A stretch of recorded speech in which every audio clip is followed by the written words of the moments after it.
Benjamin Franklin एक ऐसे इंसान जिनका अमेरिका को आज़ाद कराने में बहुत बड़ा हाथ था। इनको आपने $100 के नोट पर भी देखा होगा। ये भी लियोनार्डो दा विंची के जैसे पॉलीमैथ थे। ये एक writer, printer, politician, postmaster, inventor, scientist, diplomat, activist, statesman, composer और एक बहुत ही हंसी मजाक वाले इंसान थे। आज आप बेंजामिन फ्रैंकलिन के बारे में 30 ऐसी बातें जानोगे जिन्हें शायद ही आपने पहले कभी सुना होगा। नंबर 30। बेंजामिन फ्रैंकलिन का जन्म 17 जनवरी 1706 को मैसाचुसेट्स में हुआ था। उस समय 13 अमेरिकन कॉलोनीज इंग्लैंड के अधीन थीं। मैसाचुसेट्स भी उनमें से एक थी। नंबर 29।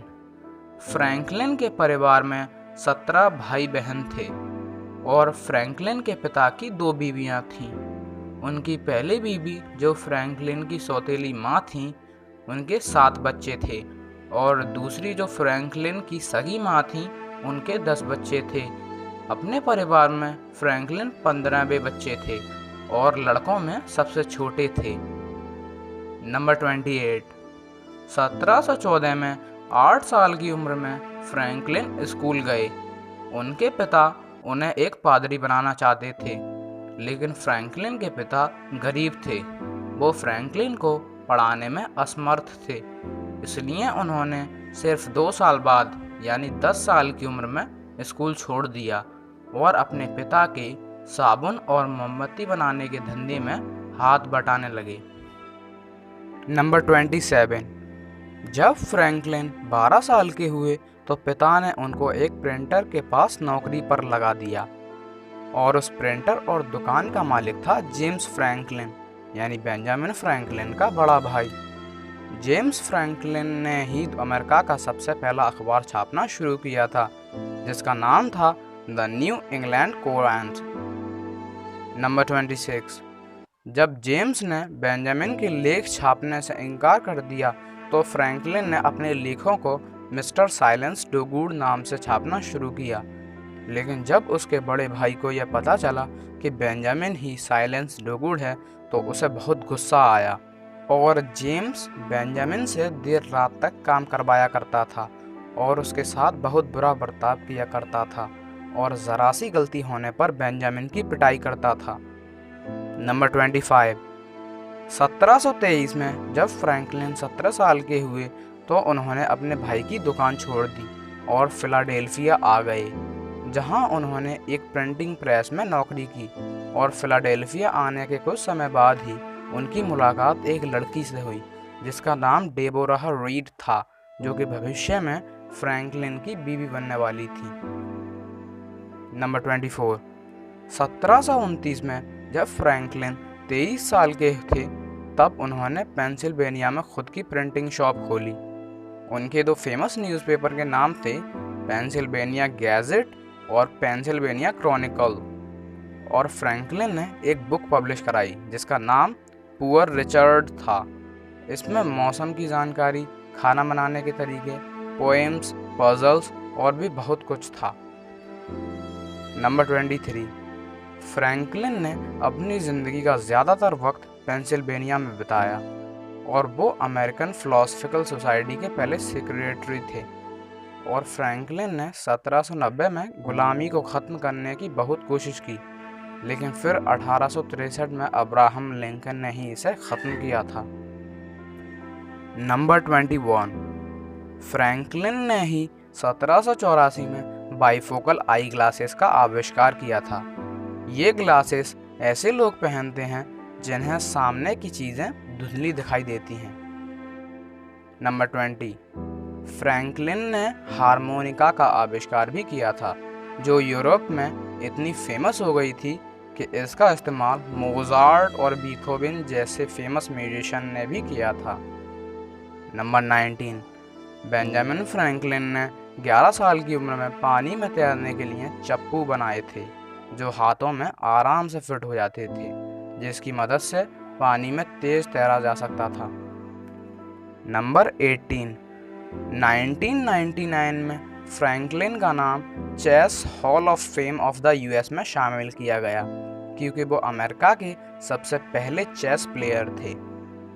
नंबर 17, 1753 में फ्रैंकलिन को रॉयल सोसाइटी की तरफ से एक कोपले मेडल मिला जो कि उनकी इलेक्ट्रिसिटी और उनके इलेक्ट्रिक कार्ड एक्सपेरिमेंट्स के लिए दिया गया था, और उन्होंने ही सबसे पहले बैटरी शब्द दिया था, और इन सब की वजह से ही फ्रैंकलिन को एक निकनेम दिया गया जो था the Newton of electricity. Number 16, Franklin ने अपनी ऑटोबायोग्राफी बुक 1771 में लिखना शुरू किया था जो कि उनकी मौत के बाद पब्लिश हो पाई थी, जिसका टाइटल था the autobiography of Benjamin Franklin. Number 15, Benjamin Franklin 1785 में अमेरिका के सबसे अमीर व्यक्ति बन चुके थे और फ्रैंकलिन अक्सर समुद्रों की यात्रा किया करते थे। नंबर 14, फ्रैंकलिन 5 भाषाएं बोल लेते थे जैसे फ्रेंच, इंग्लिश, लैटिन, इटालियन और स्पेनिश। नंबर 13, बेंजामिन फ्रैंकलिन अपने 2 जन्मदिन मनाया करते थे क्योंकि उस समय तक ब्रिटिश कॉलोनीज ने अपना कैलेंडर चेंज कर लिया था। नंबर 12, अपने भाई की दुकान छोड़ने के बाद फ्रैंकलिन ने कॉलोनीज में कई सालों तक एक पोस्टमास्टर के रूप में भी काम किया। नंबर 11, फ्रैंकलिन ने अपनी पहली फिलोसफिकल किताब 1725 में पब्लिश करवाई थी जिसका टाइटल था a dissertation upon liberty and necessity, pleasure and pain. Number 10, Franklin ने अपने न्यूज़पेपर पेंसिल्वेनिया गैजेट में एक जॉइन और डाई नाम का पॉलिटिकल कार्टून बनाया था जिसका मतलब था अगर हम सब एक साथ हो जाएं तभी हम आज़ाद हो सकते हैं, अगर हम ऐसा नहीं करेंगे तो हम टूटकर बिखर जाएंगे। नंबर 9, फ्रैंकलिन और उनकी पत्नी डेबोरा के 2 बच्चे थे, फ्रांसिस फोल्जर फ्रैंकलिन और सारा फ्रैंकलिन। नंबर 8, अपने 2 बच्चों के अलावा फ्रैंकलिन का एक नाजायज़ बेटा भी था जिसका नाम विलियम फ्रैंकलिन था जो अमेरिकन रिवॉल्यूशन ख़त्म होने के बाद अपनी बाकी ज़िंदगी लंदन में बिताने चला गया। नंबर 7, शुरुआत में फ्रैंकलिन को आज़ादी के ऊपर कोई भी लेख लिखने की अनुमति नहीं थी क्योंकि लोग सोचते थे कि ये सिर्फ छोटी मोटी जानकारी और मजाकिया चुटकुलों के अलावा और कुछ भी नहीं लिख सकता।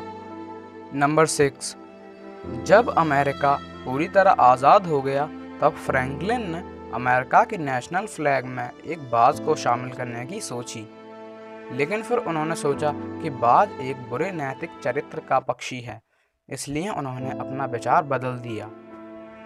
नंबर 5, बेंजामिन फ्रैंकलिन मैथमेटिक्स में उतने अच्छे नहीं थे और वो इलेक्ट्रिसिटी के एक्सपेरिमेंट्स के दौरान जो कैलकुलेशन करते थे उसमें बहुत गलतियां करते थे।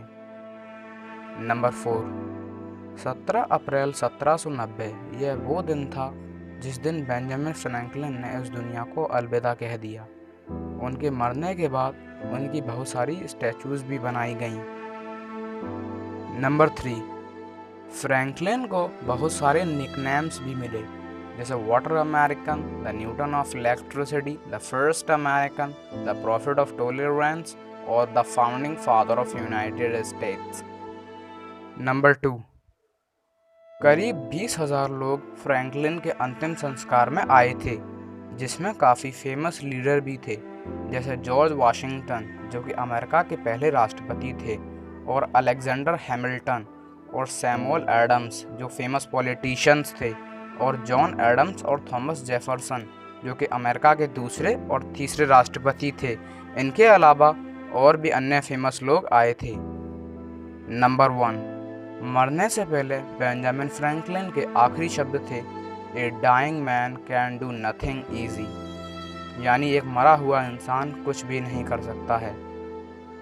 लाइक और शेयर करना मत भूलिएगा और ऐसी ही इंटरेस्टिंग वीडियोज़ के लिए चैनल को सब्सक्राइब कीजिए।